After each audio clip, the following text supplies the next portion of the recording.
Next compound of the phosphorus is phosphorus halide.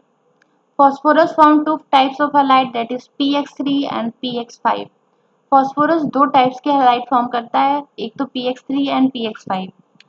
अभी एक यहाँ पे क्वेश्चन डायरेक्टली नहीं पूछता है, क्वेश्चन ऐसा पूछता है तो px3 में आप देखिए फ्लोरीन क्लोरीन ब्रोमीन आयोडीन सारे हैं, बट px5 में आप यहाँ पे नोटिस करिए फ्लोरीन क्लोरीन ब्रोमीन तो है बट आयोडीन नहीं है. दैट मीन्स pi5 जो होता है ये अनस्टेबल होता है, ये एग्जिस्ट नहीं करता है, इसलिए यहाँ पे आयोडीन नहीं दिया हुआ है. Now phosphorus trichloride that is PCl3 की प्रिपरेशन की बात करें तो फर्स्ट है method of preparation. It is obtained by passing dry chlorine over the heated white phosphorus. अगर आप white phosphorus के ऊपर क्लोरीन गैस पास करते हैं तो वहाँ पे आपका phosphorus trichloride फॉर्म होता है. सेकेंड मेथड है it is also obtained by the action of thionyl chloride with white phosphorus. thionyl chloride organic chemistry में बहुत बार यूज आया है. फॉस्फोरस का जब थायनिल क्लोराइड से व्हाइट फास्फोरस का थायनिल क्लोराइड से रिएक्शन कराया गया तब वहां पर PCl3 that is phosphorus trichloride form होता है. साथ में H2Cl2 एंड SO2 भी फॉर्म होता है. बाई प्रोडक्ट को भी ध्यान रखा करिए, कभी कभी मेन प्रोडक्ट ना पूछ के बाई प्रोडक्ट पूछ लिया जाता है. प्रॉपर्टीज की बात करें तो पहला प्रॉपर्टी ये कलरलेस ऑयली लिक्विड होता है. Hydrolysis in the presence of moisture, और मॉइस्चर के प्रेजेंस में हाइड्रोलाइज हो जाता है. हाइड्रोलिसिस का रिएक्शन दिया है दैट इज PCl3 हाइड्रोलाइज होके फॉस्फोरिक एसिड बनाता है, phosphorous acid FCPO3 and HCl. अब यही पे कंफ्यूजन होता है. इस बार भी 2023 में ऐसे ही क्वेश्चन आया था, बायोलॉजी का था. दैट इज जो न्यूक्लिक एसिड के न्यूक्लियोटाइड्स होते हैं उसमें फॉस्फोरिक एसिड प्रेजेंट होता है, मतलब फॉस्फोरिक एसिड से बना होता है, बट वहाँ पे फॉस्फोरस ऑप्शन में दे दिया था, तो इस वजह से बहुत लोगों का गलत हो गया ये. तो ये भी ध्यान रखें, यहाँ पे फॉस्फोरस बनाए ना कि फॉस्फोरिक. नेक्स्ट रिएक्शन है react with the organic compound containing hydroxide group such as the CH3COOH that is the ethanoic acid and C2H5OH that is the ethanol. Organic compounds जब आप ऑर्गेनिक केमिस्ट्री पढ़ेंगे तो ये reactions पढ़ेंगे. That ethanoic acid या फिर ethanol से जब रिएक्ट कर रहा है तो ये हाइड्रोक्साइड ग्रुप को रिप्लेस करके ये क्लोरीन इसका जाके यहाँ पे जुड़ जाता है और साथ में आपका बन जाता है फास्फोरस एसिड. आपने क्या देखा है, हाइड्रोक्साइड को निकाल कर क्लोरीन को जोड़ दो सिंपली, और जो आपका एसिड बनेगा वो फास्फोरस एसिड बन रहा है. आपने देखा जितना भी एसिड अभी तक आपने देखा बनते वक्त, चाहे यहाँ पर या फिर यहाँ पर, सारी जगह फास्फोरस एसिड भी बना है, कहीं भी फास्फोरिक एसिड नहीं बना है. नॉ नेक्स्ट आपका कंपाउंड है फास्फोरस पेंटाक्लोराइड जिसे PCl5 कहा गया है. मेथड ऑफ प्रिपरेशन की बात करें तो phosphorus pentachloride is prepared by the reaction of white phosphorus with the excess of the dry chlorine. अगर क्लोरीन का जो अमाउंट है एक्सेस में हो जाए, अभी पीछे देखा वहाँ पे क्लोरीन पास हो रहा था, सेम रिएक्शन था बट यहाँ पे उसके नंबर कम थे.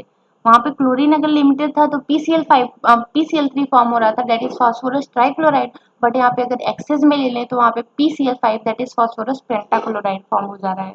It is also prepared by the action of thionyl chloride on phosphorus. Sorry ये थायनिल क्लोराइड नहीं है, यही चीज ध्यान रखिए, ये SO2Cl2 है. थायनिल क्लोराइड SOCl2 होता है बट यहाँ पे SO2Cl2 है. जब फास्फोरस का रिएक्शन SO2Cl2 से करा गया तो यहाँ पे फास्फोरस पेंटाक्लोराइड बना, साथ में SO2 गैस भी रिलीज हुआ. तो ये मेथड है प्रिपरेशन के किसके, PCl5 के. अब प्रॉपर्टीज की बात करें तो येलो व्हाइट पाउडर होता है.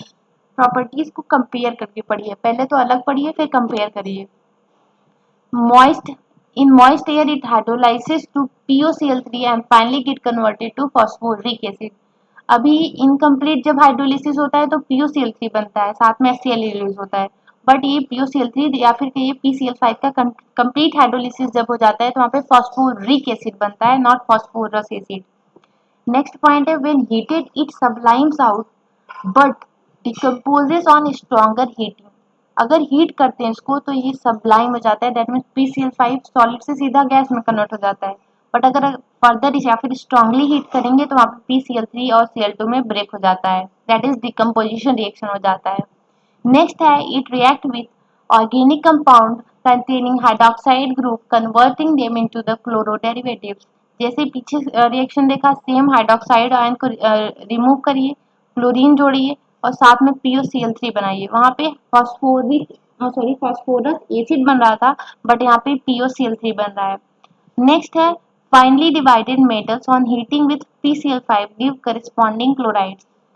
सिल्वर का देखिए रिएक्शन करवाइए, टीन का रिएक्शन, दोनों एनसीईआरटी में दिया हुआ है। जब रिएक्शन करवाएंगे तो यहाँ पे करस्पॉन्डिंग क्लोराइड्स उनके बन गए AgCl एंड SnCl4, साथ में PCl3 बन गया, दैट इज फास्फोरस ट्राइक्लोराइड्स। अब थोड़ा कंपेयर करिए, PCl3 क्या था, ऑयली लिक्विड था, बट ये व्हाइट पाउडर है। मॉइस्चर में PCl3 हाइड्रोलाइज हो रहा था, बट फॉस्फोरिक एसिड बना रहा था। बट PCl5 जब हाइड्रोलिस हुआ, सॉरी फास्फोरस एसिड बना रहा था PCl3, बट PCl5 जब कंप्लीट हाइड्रोलिसिस किया तो फॉस्फोरिक बनाया।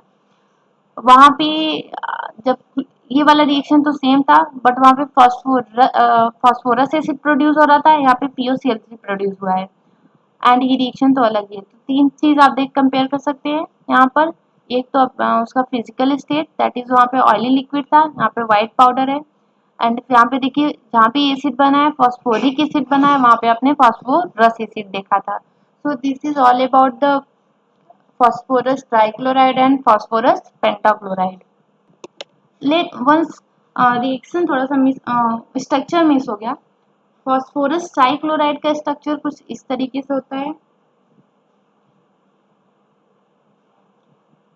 एंड फॉस्फोरस पेंटाक्लोराइड का जो रिएक्शन होता है, सॉरी जो स्ट्रक्चर होता है कुछ इस तरीके से होता है। दैट इज आप यहाँ पे देखिए ये स्ट्रक्चर ऐसा है,